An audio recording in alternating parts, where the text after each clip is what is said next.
Saudações, alunos! Vamos ter mais uma aula hoje, a aula de terceira série do ensino médio de História, uma aula de nivelamento, o qual nós vamos tratar justamente sobre a questão do abolicionismo no Brasil, esse movimento abolicionista. Então, quais são os objetivos da aula de hoje?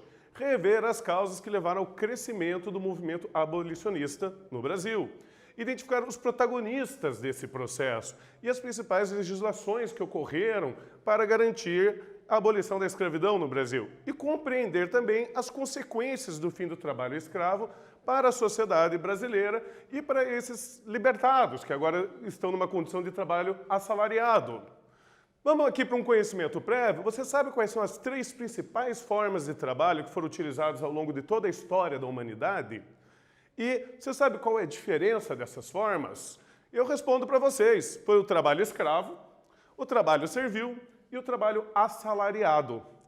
Qual que é a diferença entre elas? No trabalho escravo, o escravo, ele, a pessoa, é uma propriedade e ela não é dona do produto do seu trabalho.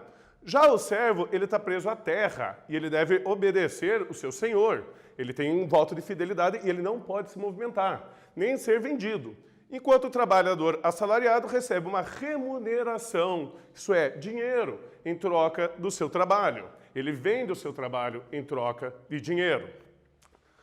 Problema aqui pra gente. A mão de obra escrava africana foi trazida para o Brasil contra sua vontade. Lembre-se, o tráfico de escravos, eles eram retirados à força do continente africano e trazidos para cá.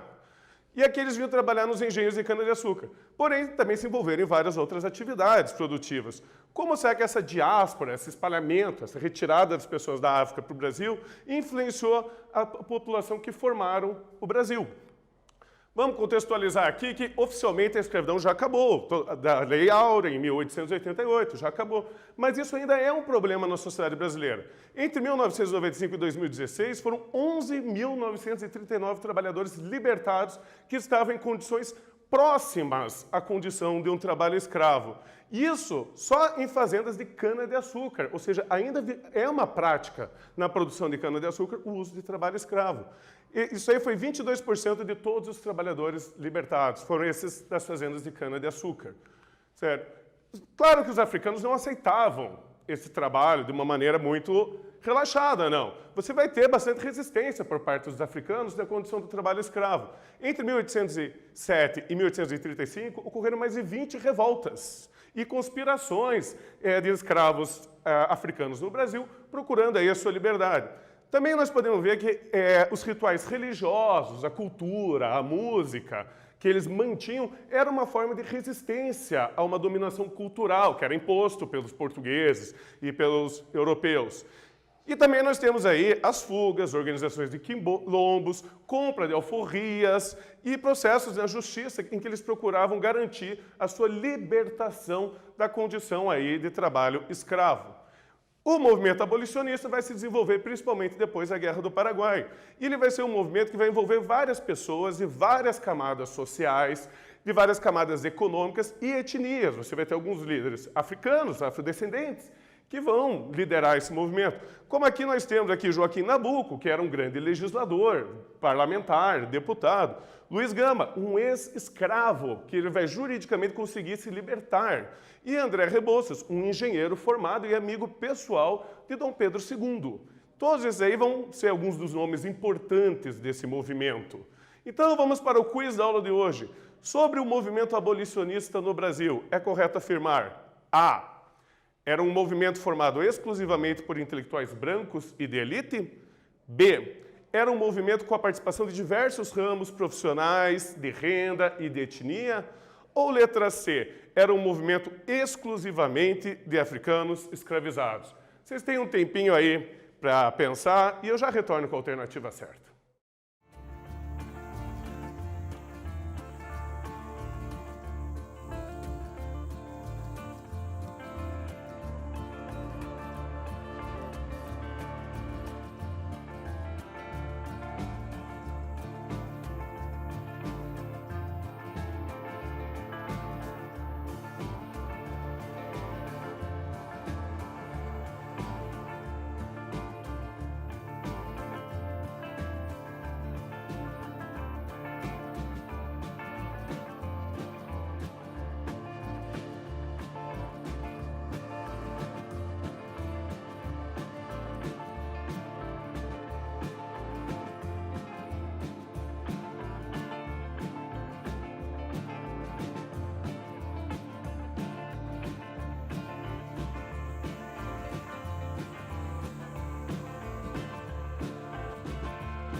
Então, pessoal, conseguiram pensar, responderam certinho? A alternativa correta é a alternativa B. Era um movimento com a participação de diversos ramos profissionais de renda e etnia. Como a gente viu, um ex-escravo, como Luiz Gama, um deputado branco, como Joaquim Nabuco, ou um engenheiro negro. Então, isso já mostra claramente que já havia uma mudança na sociedade brasileira, até com a própria ascensão social de alguns descendentes de africanos que conseguiam desenvolver profissões bastante elitizadas. Mas o Brasil também ele vai sofrer muito por causa de uma pressão internacional, uma grande pressão internacional. Isso porque a Inglaterra ela já vai fazer uma grande pressão pelo fim do tráfico de escravos. Desde a Revolução Industrial, a Inglaterra começa a proibir isso. E eles começam até a atacar navios negreiros que tentavam trazer escravos africanos para o Brasil. Com isso, você vai ter a diminuição da quantidade de escravos que chegavam no Brasil. Mas você ainda tem o trabalho escravo no território brasileiro.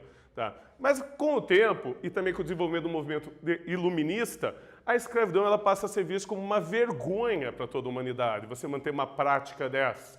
Então, isso aí vai começar a pegar mal para o Brasil. Vários diplomatas, embaixadores vão fazer pressões contra o parlamento brasileiro, a fim aí de conseguir extinguir essa prática do trabalho escravo. E em 1865, a coisa ficou pior ainda para o Brasil.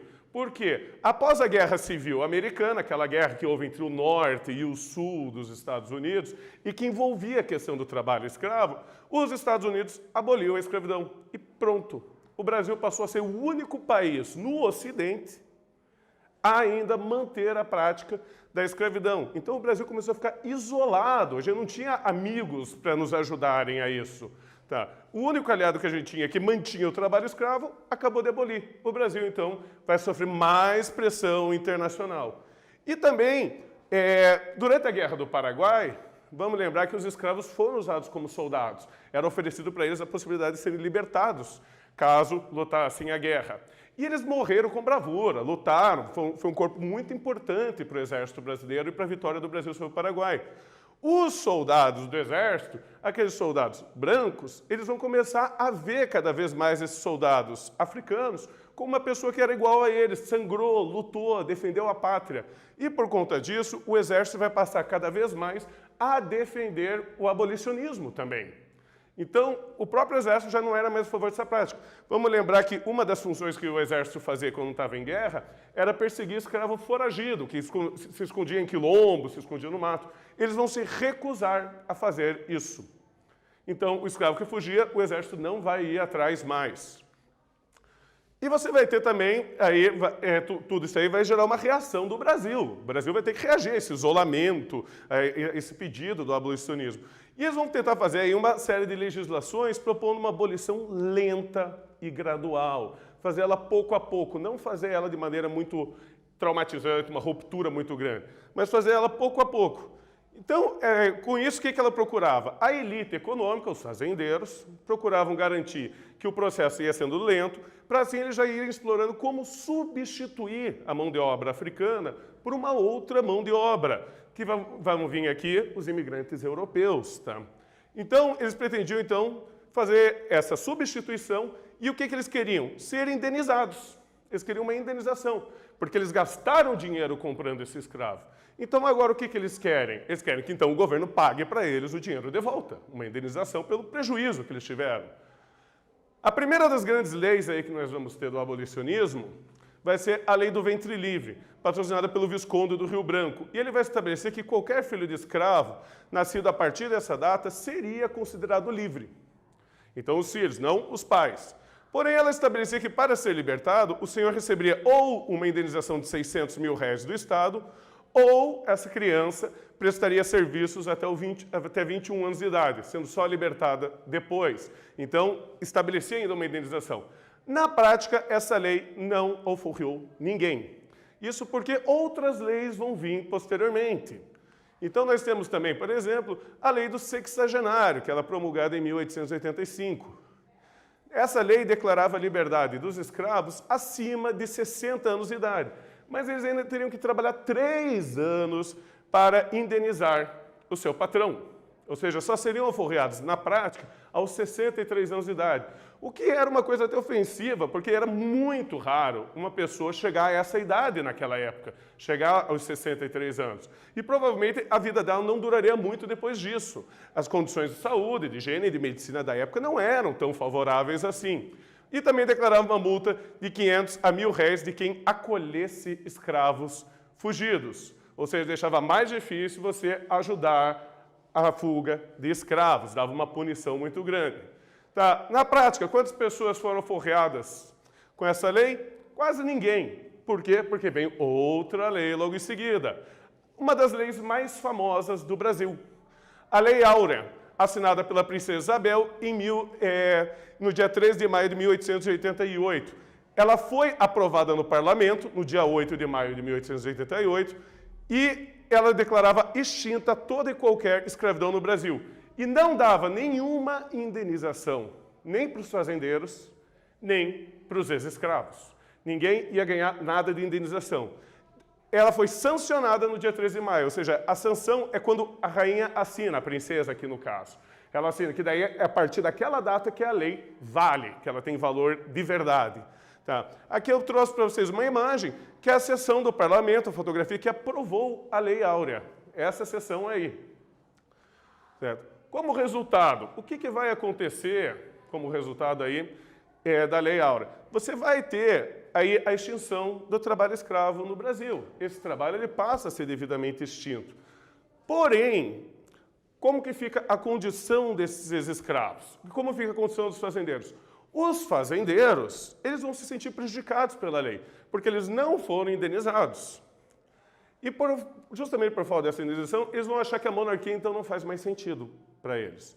Então, a partir daí, o que vai acontecer? Os fazendeiros vão passar a cada vez mais apoiar o movimento para a proclamação da República Brasileira. Então, eles passam aí a questionar cada vez mais a monarquia. Mas e como que fica a condição aí do africano que foi libertado? Bom, a condição dele não ficou nada boa. Tá? Em muitas áreas rurais, uma parte dos libertos permaneceram nas fazendas e negociou com seus antigos donos salários, parcerias, ou até o direito de poder usar um pedaço da terra para ter um plantio próprio. Isso aconteceu em uma parte deles, mas não foi o padrão que aconteceu com todo mundo.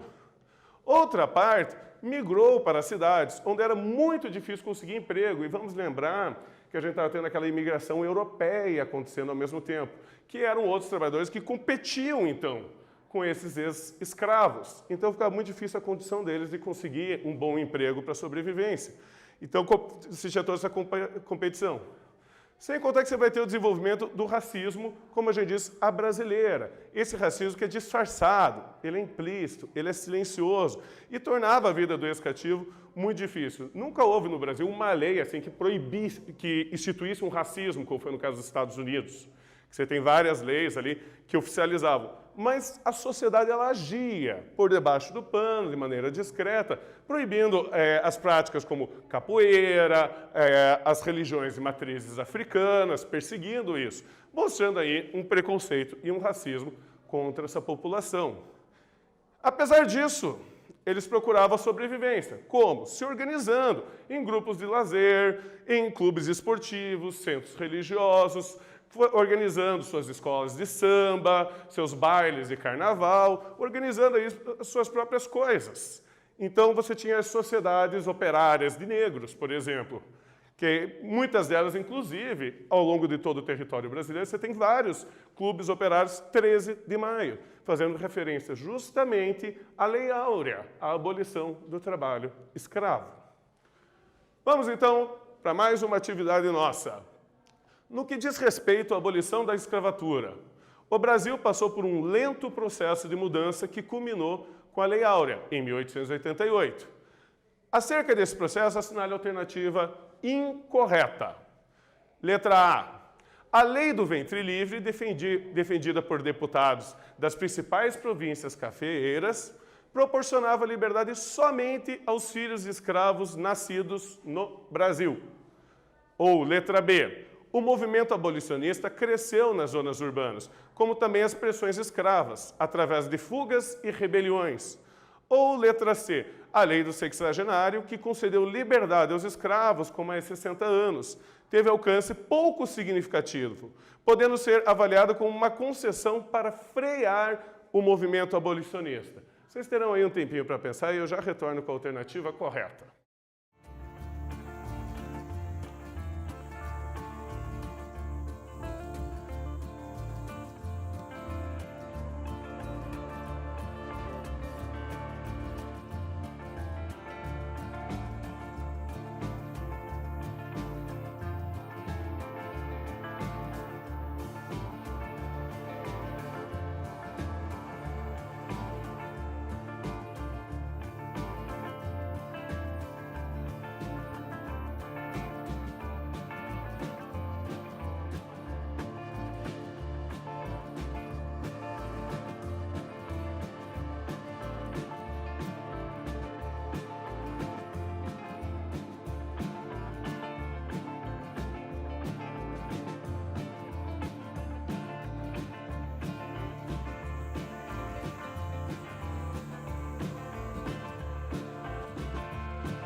Então, os alunos pensaram, responderam. Essa é uma questão aqui, é uma questão de leis, questões jurídicas, que a gente aborda muito na história política do Brasil.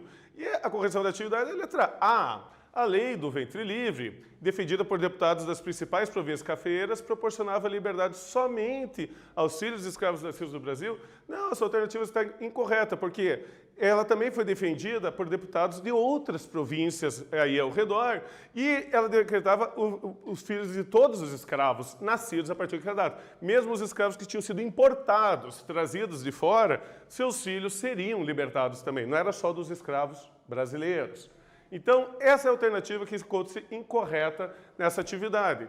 Então, vamos fazer aqui uma retomadinha, vamos pensar o que a gente viu na aula de hoje. Então, a gente viu as pressões nacionais e internacionais que o Império Brasileiro tinha pela abolição da escravidão. Pressões nacionais, o movimento abolicionista, a fuga de escravos, a própria questão da moral sobre o trabalho escravo, que vinha aí de muitos intelectuais brasileiros que trouxeram ideias novas, como o iluminismo, quando foram estudar na Europa. E eles vão começar a trazer essas ideias também para o Brasil. Ideias de igualdade, ideias de liberdade. Lembram lá da Revolução Francesa? Então, essas ideias vão começando a chegar cada vez mais próximas do Brasil.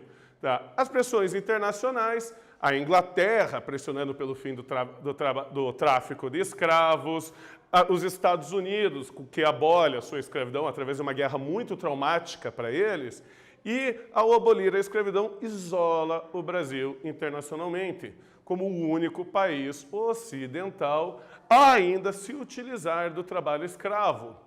Tá? E aí, dentro do nosso movimento interno, a gente estudou aí que houveram várias sociedades escravagistas, abolicionistas, sociedades que defendiam o fim. E eles usavam várias estratégias, desde acabar ajudando na fuga de escravos, a entrar com processos jurídicos, tentando comprovar que uma escravidão foi irregular, até mesmo aí a fazer vaquinhas para angariar dinheiro e assim comprar a alforria de outros escravos. Tudo isso aí eram estratégias feitas, além da divulgação, através de jornais, através de plebiscitos, através de palestras, das ideias abolicionistas aí em todo o território brasileiro. Então, gente, isso tudo aí vai acabar gerando aquele processo de legislações lento no Brasil, né, que vão ir pouco a pouco colocando fim ao trabalho escravo no Brasil.